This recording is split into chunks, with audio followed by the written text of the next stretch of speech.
अरे ते कोण काळ कुठे जरांगे चौथी नापास. अरे मी रोज बोलतोय बाबांनो, आपली माणसं टार्गेट केली जात आहेत, आपल्या नेतृत्वाला टार्गेट केलं जात आहे, आपल्या नेतृत्वाला बदनाम केलं जात आहे. आपलं आरक्षण आज संपवलेलं आहे. लोकनियुक्त सरकारकडून तुमच्या आमच्या आरक्षणाचं संरक्षण झालं नाही. प्रत्येक गोष्ट जर आम्हाला न्यायालयामध्ये जाऊन जर दाद मागावी लागत असेल तर मग तुम्ही काय कामाचे? गाव गाड्यातल्या 18 पगड जातीच्या माणसाने तुम्हाला मतदान दिलं, तुम्हाला आमदार बनवलं, तुम्हाला खासदार बनवलं.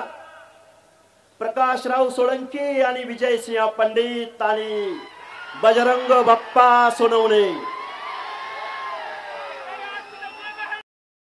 मतदान दिलं नाही. दिले की नाही तुम्ही मतदान यांना? दिले की नाही? अरे मग बेकायदा मागणीला जरांगे पाटलाला पाठिंबा देत असताना ओबीसीच्या आरक्षणाचं काय होईल याची भूमिका तुम्ही कधी जाहीर करणार? आमचं पंचायत राज मधलं आरक्षण हे वेळ जाऊ शकतं, पण तुमच्या आमदारकीचा खासदारकीचा मार्ग आमच्या वाडी वस्ती तांड्यावरून मोहल्ल्यामधून जातोय. तुम्ही या मत मागायला विधानसभेला. अरे आरक्षण मागून मिळतं, आरक्षण मागून मिळतं. अरे हे ऍफिडेविट काढून हा जीआर काढून कुणाला ओबीसीचं आरक्षण मिळू शकत नाही. अरे ओबीसीचं आरक्षण पाहिजे तर तुम्हाला ओबीसी मध्ये जन्माला यावं लागेल, तुम्हाला बलुत्या आलुत्यामध्ये जन्माला यावं लागेल, भटक्या विमुक्त जाती जमातीमध्ये जन्माला यावं लागेल. अरे आमच्या 4 पिढ्यांनी सामाजिक दुजाभाव भोगलाय. त्या जातीमध्ये जन्माला आल्या आम्हाला गावगड्याच्या डोंगराच्या कुशिया काबाड कष्टाचं काम करावं लागतंय. आमच्या लोकांना ऊस तोडावा लागतोय, आमच्या लोकांना शारीरिक श्रमाचं काम करावं लागतंय. आरक्षण म्हणजे गरिबी हटावचा प्रोग्राम नाही. स्वर्गीय हरी नरके साहेब, आज तुम्ही हवे होता, आज संविधानाचा लीगल एस्पेक्ट इथले आमदार खासदार मंत्रिमंडळाला सांगायला आज हरी नरके साहेब होते. कारण आरक्षण म्हणजे गरिबी हटावचा प्रोग्राम नाही, तर आरक्षण म्हणजे सामाजिक प्रतिनिधित्वाचा कायदा आहे. आता किती संविधान सांगायचं, किती तत्व सांगायची, वोट सूट शिव्या दे, मुख्यमंत्र्यांना शिव्या दे, भुजबळ साहेबांना शिव्या दे, मुंडे साहेबांना शिव्या दे, अजून कुणाला शिव्या दे. भुजबळ साहेब झालं. अरे जाऊ द्या, कोण काळ कुठे, कोण काय नाव घेताय त्याचं सारखं, कोण आहेत ही माणसं? अरे बीड जिल्हा काय यांच्या बापाची जहागिरी आहे का? बीड जिल्ह्याचा 7/12 यांच्या नावावर लिहिलाय. अरे रात्रंदिवस या बीड जिल्ह्यामध्ये आम्ही फिरतो आहोत. आता ही सामाजिक न्यायाची लढाई आहे. भुजबळ साहेबांनी कधी मराठा समाजाच्या आरक्षणाला विरोध केला? मुंडे साहेब तुम्ही कधी मराठा समाजाच्या एससीबीसीला विरोध केला? कधी तुम्ही ईडब्ल्यूएस ला विरोध केला? अरे आमचं म्हणणं आहे की राज्यकर्ते जमात असलेल्या, कोर्टाच्या भाषेत राज्यकर्ते जमात असलेल्या मराठा समाजाला आमच्या बलुत्या आलुत्याच्या ओबीसी मधलं आरक्षण देऊ नका. हीच भूमिका आहे का? दुसरी काय भूमिका आहे? हीच भूमिका आहे ना. आता पगडी काय म्हणलं माहितीये का? बाळासाहेबांनी मंत्रिपदाचा राजीनामा द्यावा आणि मग बीडला यावं.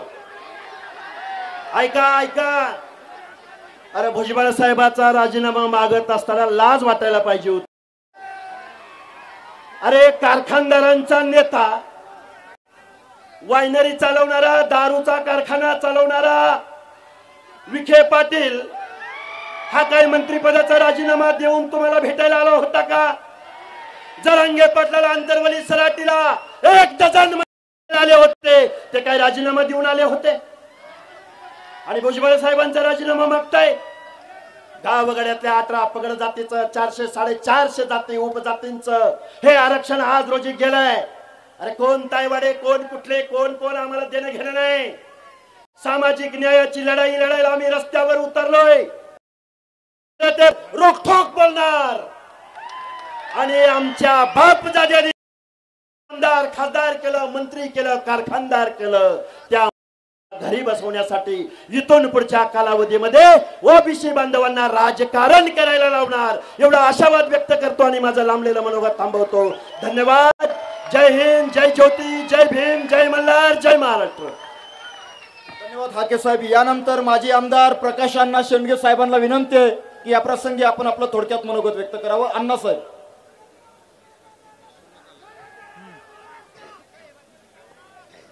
व्यासपीठावर उपस्थित ओबीसी समाजाचे भीष्माचार्य, ज्यांनी गेली वर्ष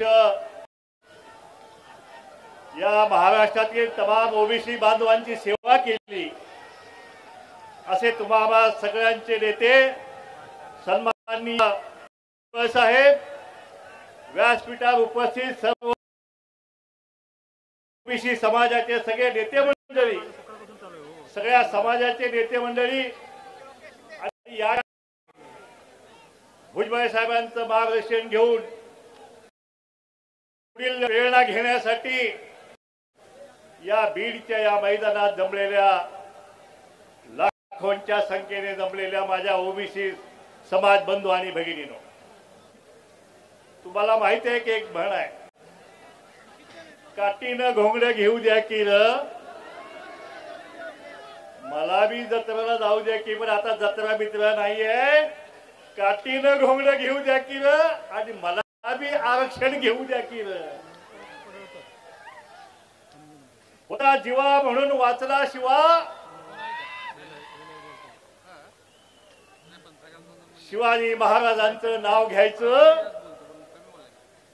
शिवाजी महाराजांचा फोटो लावला आणि शिवाजी महाराजांच्या मावळ्यांच्या लेकरा बाळांच्या तोंडाचं आरक्षणाचा घास हिसकावून घे.